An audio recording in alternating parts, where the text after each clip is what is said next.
Hola, ¿qué tal? ¿Cómo le va a todos? Bienvenidos. Volvemos a reencontrarnos haciendo esta propuesta que llamamos ¿En qué creen los que creen? Con Monseñor Jorge Casareto. ¿Cómo le va? Bienvenido usted. Bien, gracias a Dios. Programa el de hoy, ¿eh? Tendremos en un instante, en este mano a mano, entre Monseñor Casareto y el invitado, a una persona que usted conoce muy bien. Sí, somos realmente amigos hace mucho tiempo. Jorge Oesterheld, encargado de la comunicación del episcopado argentino. Y vamos a aprender, además de todo esto, qué es ser encargado, ¿no? Qué significa ser un poco la voz del episcopado argentino. ¿Pero le parece que lo presentamos después de los títulos? Por supuesto. Señor director, disponga de los títulos y al regreso nos vamos a encontrar Jorge Oesterheld con el Monseñor Jorge Casareto en un mano a mano interesante.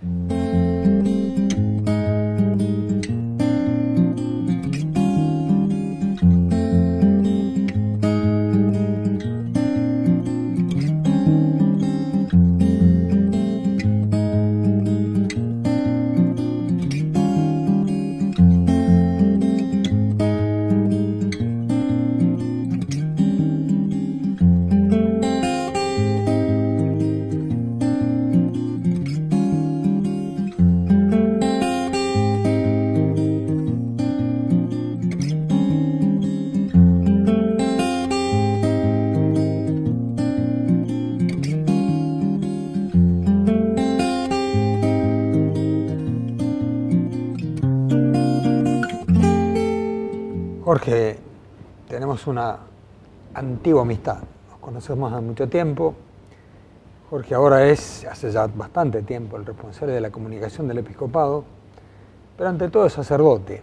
Y yo creo que siempre nos interesa saber cómo nace una vocación, cómo fue que apareció en tu vida esta dimensión vocacional por la cual pensaste que Dios te llamaba al ministerio. ¿Cómo fue eso? Siempre es un misterio, ¿no? Nació la vocación de muy chico, tuvo muchas idas y vueltas, pero nació de muy chico, acá en San Isidro y en el Colegio San Juan el Precursor, con el padre Castañé. Y en un contexto yo entré bueno, todo el principio fue toda aquella época que después terminó tan mal, con una dictadura terrible y con... estuve muy marcado por una cuestión de lo social, de ganas de comprometerme por la gente, por este país, por los más pobres, por la realidad. Y también con un tiempo de la Iglesia. Acababa de terminar el Concilio Vaticano II y empezaba todo, y entonces, bueno, en ese contexto de una Iglesia que se transformaba y de un país que vivía situaciones muy, muy dolorosas, yo no sé explicar muy bien el momento especial o concreto, pero para mí lo que era clarísimo era que desde el sacerdocio yo podía realmente aportar algo trascendente. Y has dicho como dos cuestiones importantes. Una, el ejemplo de un sacerdote, y otro, la demanda de la gente, ¿no? Es decir, uno, creo que son como dos elementos que integran mucho la parte vocacional, ¿no? Siempre alguien que nos dio buen ejemplo, una vida que uno admiró y que de alguna manera uno dice, bueno, yo quisiera ser como él, ¿no? Sí, Por y él. la necesidad de la gente, ¿no? De la gente y del momento, y la necesidad de dar una respuesta profunda. No sé, en ese momento muchos se inclinaban por la política, lo cual está bien, otros elegían no pensar en nada, y yo lo que sentía era que el sacerdocio era una respuesta desde adentro y de fondo. Claro, y por ejemplo esto, ¿no? Hay muchas respuestas a la necesidad de la gente, lo que acabas de decir vos. Pero vos, por ejemplo, ¿cómo diferenciarías lo que hace un político bien inspirado, bien intencionado, que trabaja sin duda por la gente, y lo que hace un sacerdote? ¿Cómo lo diferenciarías? Bueno, yo creo que la diferencia fundamental es que nosotros los curas no formamos parte de ningún partido en el mejor sentido de la palabra, de ninguna parte de la sociedad, que realmente queremos ser en todo momento de todos y para todos, y estar bien metidos en la realidad, pero desde una actitud y con unas palabras que te permitan realmente servir a todos, de cualquier manera de pensar y de cualquier... Y eso hacerlo desde el más pobre y desde el más necesitado. Sí, vos viste que esto que acabas de decir es tan claro, pero a veces nos tientan, porque muchas veces la gente que está comprometida con una idea política, con un pensamiento, quiere que el sacerdote también respalde ese pensamiento con su actitud sacerdotal. Y uno tiene que ser cura de todos, ¿no? Sí, es muy difícil. A veces es difícil porque además uno también tiene su corazoncito y le gusta más una cosa que la otra y cree más. Pero en todo momento hay que... Yo siempre... Muchas veces me toca ir a algunos programas de televisión o a algunos medios de comunicación por mi función en la Conferencia Episcopal, y una de las cosas que tengo siempre presente cuando estoy ante un público así grande es: yo soy cura, a mí me tiene que entender todo el mundo y todo el mundo tiene que sentir que puede hablar conmigo. Qué bueno que es eso, y creo que es una de las características del ministerio, es una vocación a lo universal, ¿no? De hecho, la Iglesia se llama católica, y católica quiere decir eso, que es universal. Y tienen que tratar de entrar todos. Claro, uno dice, también tienen que entrar los pecadores, y a veces uno dice, bueno, hay gente que se comporta de tal manera que hasta puede dar una mala imagen de la Iglesia, ¿no? Pero bueno, uno ahí está el desafío enorme que nos plantea el mismo Jesús cuando va a comer a la casa de los pecadores y elige y estar con ellos y se juega por ellos. Es uno de los grandes misterios del Evangelio, de la persona de Jesús, y es desafiante, hay que encontrar la forma, pero el Señor claramente está en eso, ¿no? Y más vale que te critiquen por estar cerca de los que menos pueden, de los que menos les sale, de los que a veces son menos buenos o menos capaces. Es decir, uno no está solo para lo más inteligente, para lo más brillante. Claro, exactamente. Esta parte del estar con la gente parece claro, pero a veces la gente nos demanda tanto que no nos permite estar con Dios, ¿no? Y sin embargo, en nuestro ministerio ese tiempo de estar con Dios es fundamental, ¿no? Como no sé, cómo lo resolvés es una palabra demasiado fuerte, porque a veces uno va... Pero ¿cómo aparece en tu vida esa dimensión, ¿no? Una de las ventajas de los años es que cada vez lo voy resolviendo mejor, a pesar de que a veces no me sale. Antes, o cuando uno es más joven, tiene más ganas de comerse el mundo y cree que lo que uno hace, si no lo hace uno, no lo hace nadie. A esta altura del partido, dos cosas. Primero, procuro ciertamente buscarme los tiempos para mi encuentro con el Señor y para mí también. Y por otra parte, el encuentro con las personas te alimenta mucho también espiritualmente. Sobre todo en la parroquia, por ahí. Yo tengo actividades en la Conferencia Episcopal o algún tipo de actividades más formales, no sé si es la palabra, o donde estás más apartado del trabajo concreto del anuncio del Evangelio en la parroquia, con la gente. Pero el contacto con la gente, con los jóvenes, la misa de todos los días, el ir al hospital, el encuentro con las personas, es el encuentro también con el Señor, y eso me alimenta mucho. Sin duda, nuestro ministerio es un seguimiento de Jesucristo, ¿no? Y a veces la gente, por lo menos a mí me lo pregunta la gente, bueno, ¿qué imagen de Jesús tiene usted? Es decir, ¿qué dimensiones de la vida de Jesús le impactaron más en la misma vocación nuestra, ¿no? ¿Ha habido algo de Jesús? Yo, por ejemplo, me acuerdo cuando estuve por definir mi vocación, había leído un libro de Kazantzakis, que era Cristo de nuevo crucificado, ¿no? Bueno, ese libro a mí me impactó muchísimo, y ahí no digo que fue lo que me definió, pero sí me impactó mucho esa imagen de un Jesús que estaba realmente al lado de los más pobres, de los que más necesitaban. ¿Qué imagen de Jesús es la que a vos te conmueve más, por decir así, ¿no es cierto? Probablemente es ese momento en el que se dice que Jesús, justamente hablando de buscarse los tiempos para Dios, el Señor se va aparte para estar a solas con sus discípulos, y viene la gente por otro lado y se encuentra ante una multitud que lo está esperando, y dice el Evangelio que Jesús tuvo compasión y se puso a enseñarles. No solemos asociar la idea de compasión con la idea de ponerse a enseñar.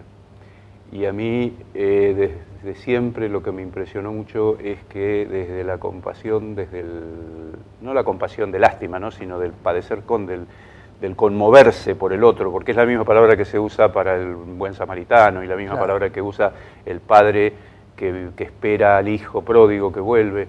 La compasión, lo que lo mueve es el amor. y desde el amor se pone a enseñar, desde el amor se pone a hablar. Nosotros asociamos la compasión con Cáritas, con otras cosas. Claro. A mí lo que me impresiona de Jesús es que su compasión lo lleva a enseñarnos, a mostrarnos un camino, a mostrarse Él, que es su manera de salvarnos, ¿no? También Jesús, que se compadece de la multitud porque estaban como ovejas que no tenían pastor. Exactamente. Muy bien, seguimos un ratito.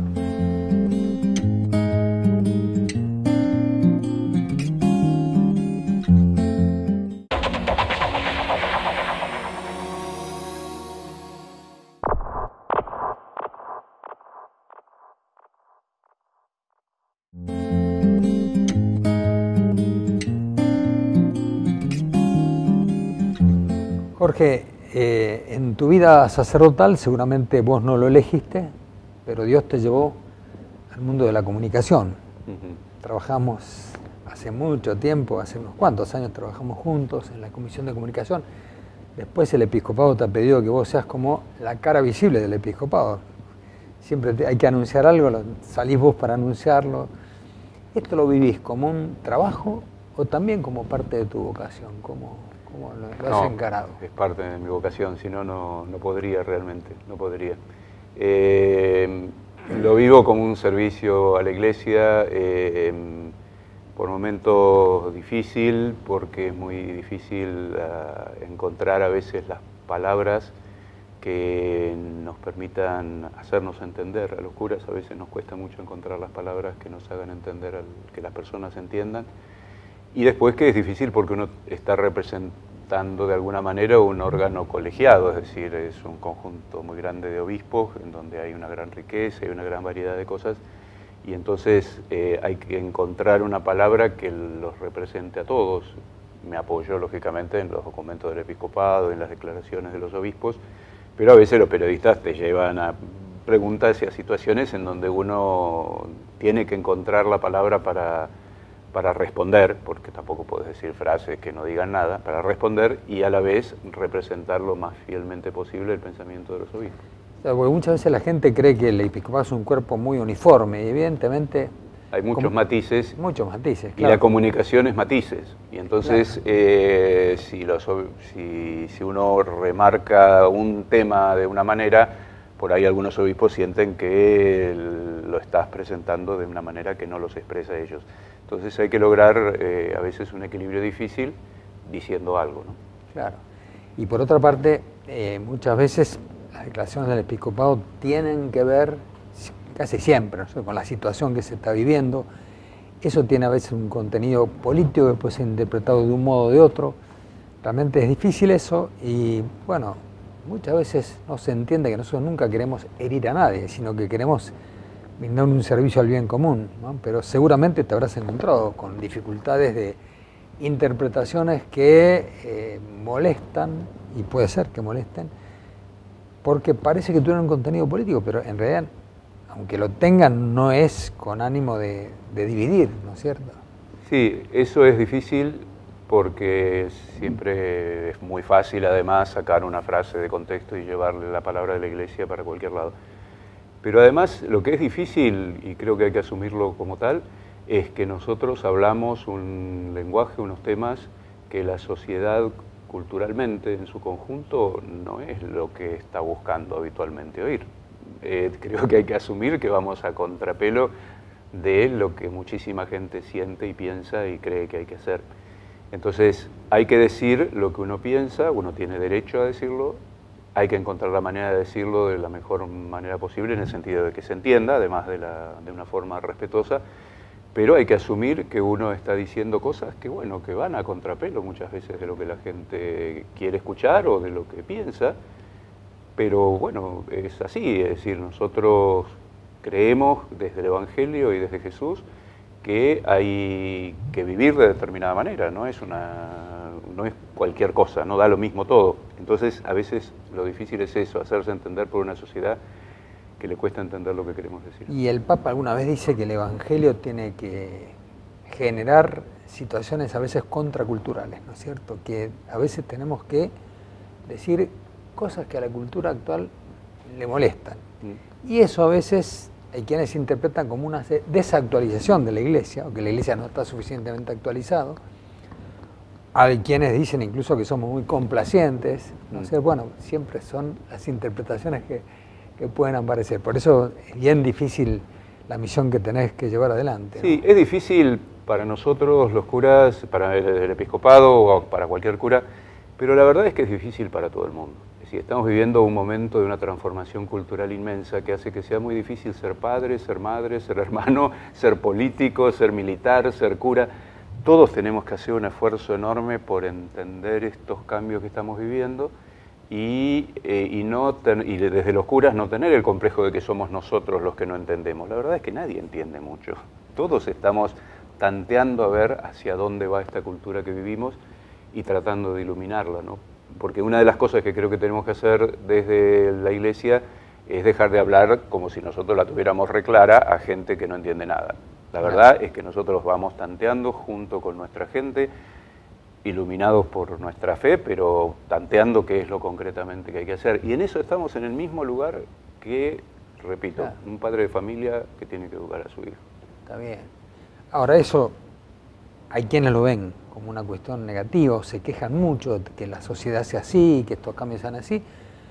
Y hay quienes, bueno, creo que vos te encontrás dentro de este otro bloque que lo ves, qué bueno vivir desafiado de esta manera, ¿no es cierto? Es decir, es lo que toca. Es lo que nos toca. No creo que haya sido más fácil ser cristiano hace unos años. Siempre es difícil, siempre es difícil. Los cambios que vivimos son a veces medio como que nos asustan porque son demasiados y muy rápidos. Pero bueno, es lo que toca y sobre todo lo que uno como cristiano no puede hacer es vivirlo con miedo, porque uno no tiene nada que temer. A mí lo que me preocupa es cuando veo curas, voy a decir, o personas que desde la Iglesia, en lugar de transmitir fe, confianza, esperanza, transmiten miedo, asusto, a dónde vamos a parar, mirá lo que está pasando, qué desastre, qué es. El cristiano no es el que más se asusta, el cristiano es el que confía en medio de todas las dificultades y el que tiene una palabra, no una palabra tonta de que no va a pasar nada, sino una palabra que ilumine y que permita abrir un camino, ¿no?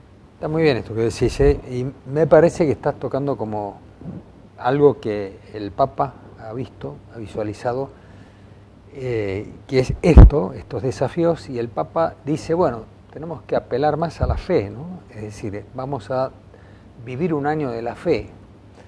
Esto a veces a la gente le parece, bueno, una cosa religiosa más, sin embargo parecería ser que acá hay como una intuición fuerte de Benedicto, ¿no? Que bueno, frente a todas estas incertidumbres y demás, a los cristianos les toca fortalecer su fe, ¿no? Vos has visto, el episcopado mismo creo que estamos, mejor dicho, invitando, ¿no?, a la gente a vivir este año de esta manera, ¿no? Y a creer, y además el Papa insiste mucho en que la fe es un encuentro con la persona de Jesús, no es una afirmación conceptual de que tenemos mucha fe, sino si realmente tenemos un encuentro personal cada uno de nosotros con Jesús, y es la clave. El tiempo que vivimos es un tiempo, precisamente por su dificultad, que nos lleva a lo más profundo y a lo más esencial. Y yo creo que la pregunta del año de la fe es ¿cómo es mi relación con Jesús? Bueno, y ese me parece que estás planteando como un gran desafío para la Iglesia, porque quizás en la Iglesia muchas veces hemos insistido en muchas verdades que son reales, pero la figura de Jesús no ha sido lo primordial, no ha sido lo primero que mostramos, ¿no? Y por ahí entonces, en este año de la fe, el desafío para todos nosotros como Iglesia va a ser ese, a ver cómo mostramos la persona de Jesucristo.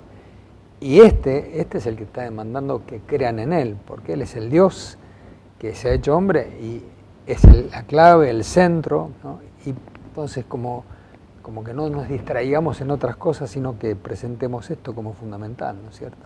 Yo creo que esa es la clave y que a mí si hay algo que no me angustia, pero que me impresiona a veces, es que hemos hecho para que la persona de Jesús no le resulte fascinante a alguna gente. Qué bueno que es esto. Porque es tan fascinante que yo digo, pero ¿cómo lo presentamos para que no estén y que le resulte fascinante a veces otro tipo de personaje? Cualquiera que se acerca al Evangelio y que realmente se deja llevar con sencillez de corazón por conocer un poquito más a Jesús, se encuentra con algo que no puede no deslumbrarlo. De hecho, grandes personajes hasta completamente alejados de la Iglesia, que se han tomado el trabajito de acercarse a la figura de Jesús, siempre han encontrado ahí una maravilla, ¿no? Incluso quienes más nos critican siempre aclaran que, bueno, que Jesús no. Es que esa es la clave. Esa es la clave. Él es la clave. Yo me acuerdo de una conversación con Ernesto Sábato, donde justamente Sábato decía eso. Bueno, en una charla me decía, no, si Jesucristo sí, la Iglesia, en fin, con la Iglesia tenemos nuestros problemas, pero con Jesucristo. Yo le dije, mire, Sábato, la Iglesia ha tenido esta misión en el mundo, seguir presentándolo a Jesucristo. Si no fuera que está la Iglesia, ¿quién lo presentaba a Jesucristo, no es cierto? O sea, hemos podido perpetuar la figura, la imagen, la persona de Jesús en el tiempo. Y bueno, podríamos terminar el programa diciendo, como la oración que recitamos los argentinos, Jesucristo, Señor de la historia, te necesitamos. Y es verdad.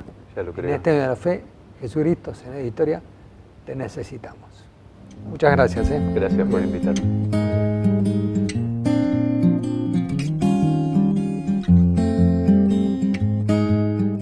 Dicen que el rostro es el reflejo del alma. Un alma llena de vida. Que lo cumpla feliz, que lo cumpla feliz, que lo cumpla Martín, que lo cumpla feliz. Hagamos felices a nuestros abuelos. Hogar Marín, Hermanitas de los Pobres, San Isidro, Argentina.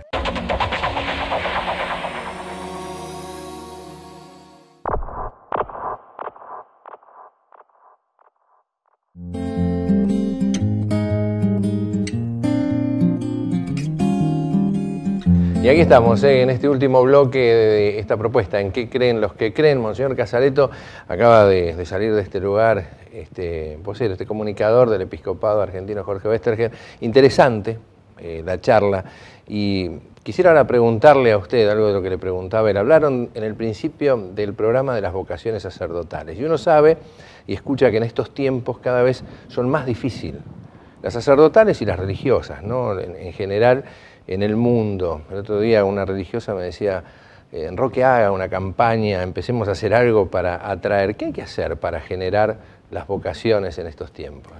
Justamente con Jorge recién decíamos que siempre en las vocaciones hay algún ejemplo, ¿no es cierto?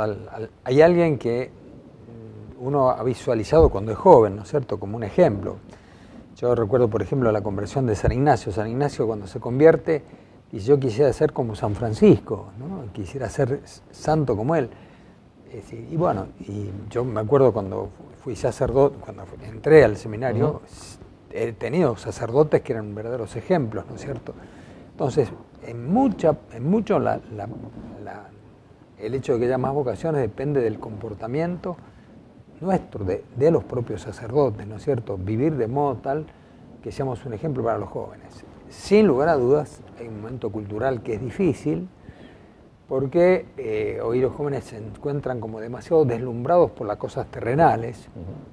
Eso pasaba en mi época también, pero bueno, pero ahora es muy fuerte y cuesta más el tema de la vocación, dejarlo todo, consagrar toda la vida. Es un momento. Es una nueva cultura, porque cuando usted hablaba recién con Jorge, hablaban y decían que hay que profundizar la fe en estos momentos, ¿no? Que hay que tomar este ejercicio. Yo escuchaba esto y decía, claro, sería lo ideal, pero si yo le digo que todo tiempo pasado ya fue o eran parecidos, ¿no? Los tiempos de hoy, las nuevas generaciones son otras, es otra cultura, no es la nuestra, es una nueva cultura. ¿Cómo se puede profundizar en esta nueva cultura, ¿no? Bueno, pero eso es el desafío que siempre ha significado en la historia de la humanidad y de la Iglesia, ¿no? Es decir, siempre los tiempos han sido variables, han cambiado, y la Iglesia permaneció 2000 años dialogando con las distintas culturas, evangelizando las distintas culturas. En algunos casos esa evangelización significaba el martirio, ¿no es cierto? Tener que dar la vida por lo que se creía. Hoy mismo, hoy en día, en Asia, en África, hay cristianos que están entregando su vida por permanecer en la fe cristiana. Bueno, son los desafíos del tiempo presente. Yo creo que esto, justamente con Jorge lo comentábamos, no tiene que asustarnos, sino más bien tenemos que verlo como una profundización de lo que nosotros creemos. En primer lugar, de la fe, y después también, en el caso de los sacerdotes, la convicción nuestra de nuestro ministerio. Esto que es un don de Dios, lo hemos recibido, pero tenemos que profundizarlo, ser sacerdotes todos los momentos de la vida, ¿no es cierto? Bien, es cierto que hay una propuesta, ¿no? El sínodo reciente ha generado esto de la nueva evangelización, ¿no? En este minutito que queda me gustaría que haga un resumen de esto. ¿Qué es esta nueva evangelización? ¿En qué consiste? Yo creo que se llama nueva porque el evangelio siempre es novedoso. Y Jesús dice, de la palabra de Dios uno puede sacar cosas nuevas y viejas. Siempre hay algo que es una respuesta novedosa para el tiempo presente, ¿no? Entonces, el que hablar de nueva evangelización significa mirar más la realidad y decir, a esta realidad, ese evangelio que es el evangelio que tiene 2000 años, ¿cómo se lo tenemos que presentar de modo tal que conmueva esta realidad? Claro. ¿Cómo podemos presentar la figura de Jesucristo de modo tal que Jesucristo siga diciéndole algo novedoso a estos jóvenes, algo que les impacte, algo que les lleve a decir, esto vale la pena, la fe en Jesucristo vale la pena? Monseñor Casareto, gracias una vez más por dejarnos participar en este ratito con usted, y la semana que viene volvemos a encontrarnos, ¿le parece? Así es. Y con ustedes, amigos y amigas, también, la semana que viene, ya saben, este mismo lugar, a la misma hora, con esta propuesta que llamamos ¿En qué creen los que creen? Que tenga una excelente semana.